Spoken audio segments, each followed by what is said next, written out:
ओम तत्सत। आप सभी मित्रों को बहुत बहुत नमस्कार। आज जो है कहानियों के इस श्रृंखला में यह 100वीं कहानी है, 100वीं कहानी है।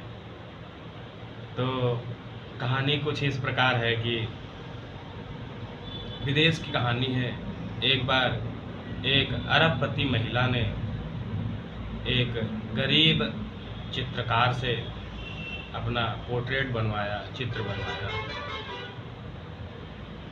चित्र बन गया तो महिला ने कहा कि मैं अगले दिन आऊँगी, ये सूख जाए और बढ़िया इसकी फिनिशिंग कर देना तो मैं लेने आऊँगी। अगले दिन महिला आई, चित्र बहुत ही खूबसूरत, बहुत ही सुंदर था।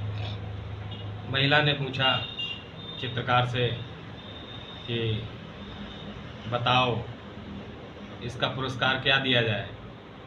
चित्रकार जो था काफ़ी गरीब था। गरीब आदमी मांगे भी तो क्या मांगे। उसने कहा, मन में सोचा कि क्या मांग लूँ।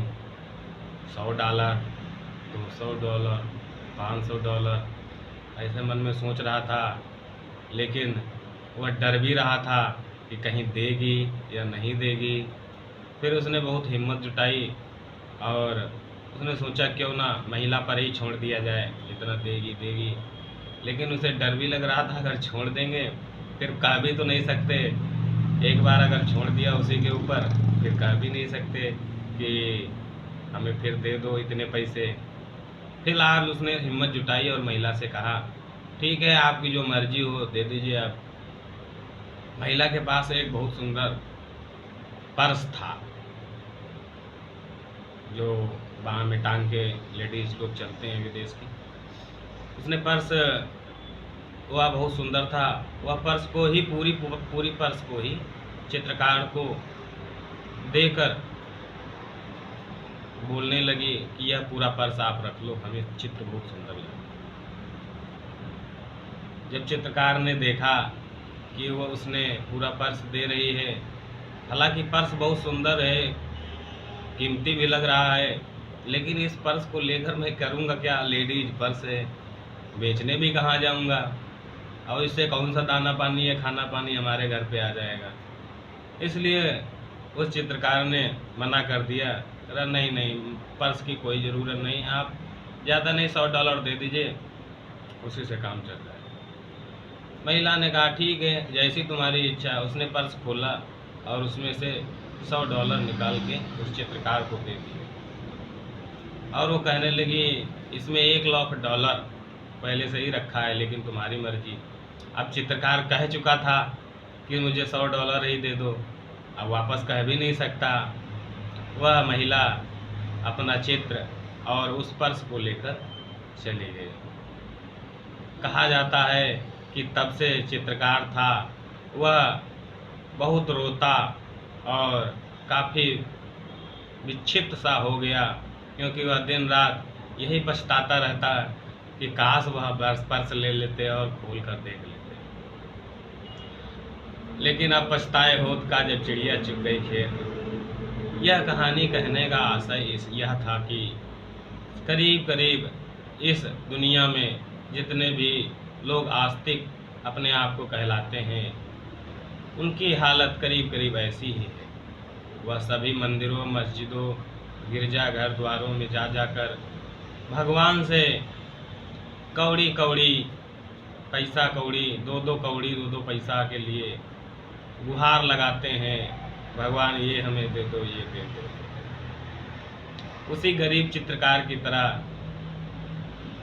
वह भगवान पर नहीं छोड़ते, बल्कि मन ही मन ये सोचते हैं ये दे दें ये दे दें, लेकिन अंत में मांग ही लेते हैं हमें $100 चाहिए। जबकि देने वाले ने आपको क्या दिया है, उस परमपिता परमात्मा ने आपको क्या दिया है, इसकी तरफ घूम कर नहीं देखते।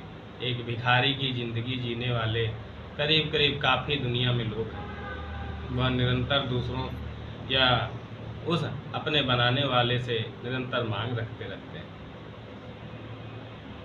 जीवन रूपी अनमोल संपदा, श्वास रूपी अनमोल संपदा जो हम लोगों को मिली है, सभी जीवों को मिली है, उसकी तरफ इंसान का ध्यान ही नहीं जाता। जैसे भिखारी कटोरा लेकर बाहर चौराहे पर या बाजार में भीख मांगता रहता, वह अपने घर आकर देखे ही ना कि उसके घर में क्या भरा हुआ है, कितना खजाना भरा हुआ है, और धीरे धीरे अपना घर ही भूल जाए, स्वयं स्वयं ही भूल जाए और कटोरा लेकर भीख मांगता रहे, जन्मों जन्मों मांगता रहेगा, लेकिन उसे कुछ भी हासिल होने वाला नहीं। माता जी हमारी फिर आ गई।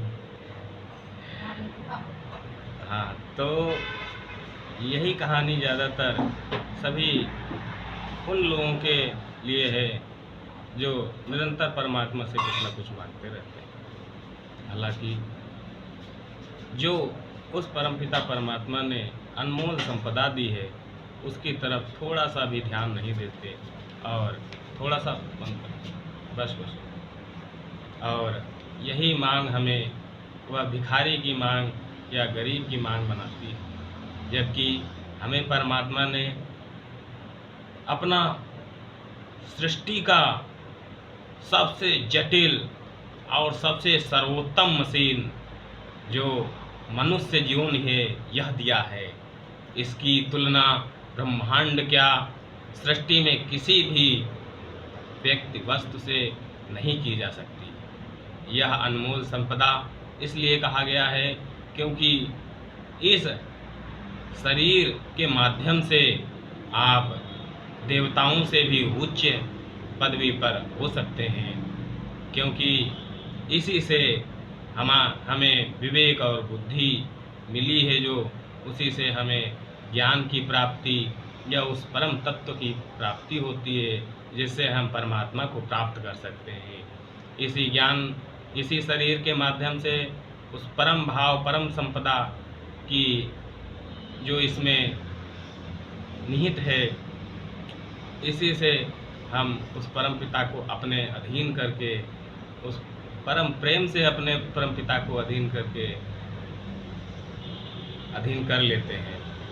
यह इंसान भूल जाता है कि उसके पास जीवन रूपी अनमोल संपदा, श्वास रूपी अनमोल खजाना है, इसे हम कहाँ लुटाए चले जा रहे हैं और निरंतर मांग करते चले जा रहे हैं। जो स्वयं के पास अपने आप को नहीं देख रहा, उसके पास क्या है। जबकि अभी उसके शरीर में कोई रोग हो जाए, उसकी जो इंद्रियां हैं, पांचों इंद्रियां, उनमें से एक भी इंद्री ना रहे तो उनसे पता चल जाएगा कि उसके पास क्या है, क्या नहीं है, क्या था।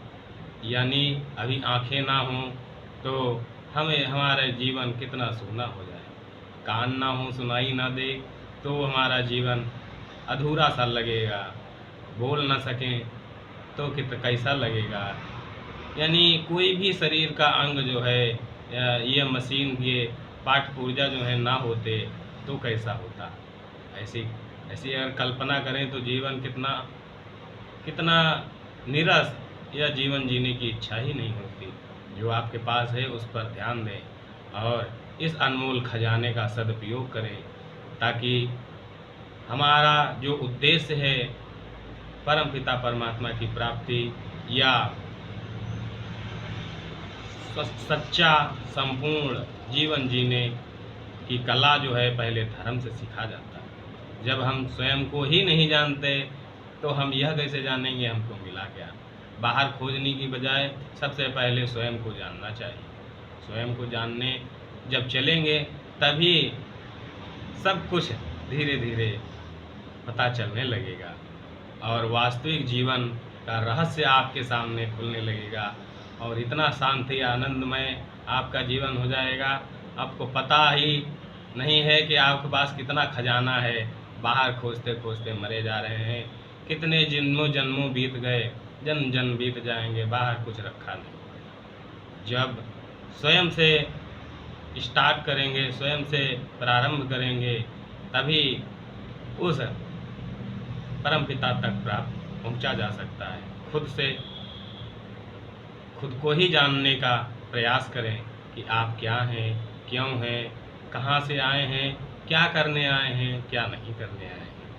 सब कुछ जानना बहुत ज़रूरी है इस मानव यौन के लिए, क्योंकि अज्ञानी व्यक्ति जानवरों के समान जीता है, भय मैथुन निद्रा आहार में ही फंसा रहता है। जब आप जानेंगे आप कौन हैं, तब आपको अपना कर्तव्य दिखाई देगा और उस परम शांति, परम आनंद, सच्चिदानंद की प्राप्ति होगी, जो कि मनुष्य दुखे दुख, सुख दुख, सुख दुख में पड़ा हुआ है, वह उससे ऊपर उठकर आनंद और चिदानंद, सच्चिदानंद की प्राप्ति कर सकता है, जो कि साधारण व्यक्तियों के सोच में भी नहीं आ सकती। इतना आनंद उस ज्ञान से मिलता है जब आप स्वयं को जानेंगे। हालांकि यह वीडियो बहुत ही लंबा हो रहा है, तो आज से यह कहानियों का जो श्रृंखला थी यह पूरी हुई, 100 कहानियाँ। और इसके आगे हम जो है एक शब्दों की जो उच्चतर, सबसे सर्वोच्च शब्द हैं, वह सब 100 लगभग 100 शब्द जो है उनकी परिभाषा लेकर आ रहे हैं, वह विषय सूची लेकर आ रहे हैं जिसमें 100 शब्द सर्वोच्च हैं। तो आज हम अपने सद्गुरुदेव जी के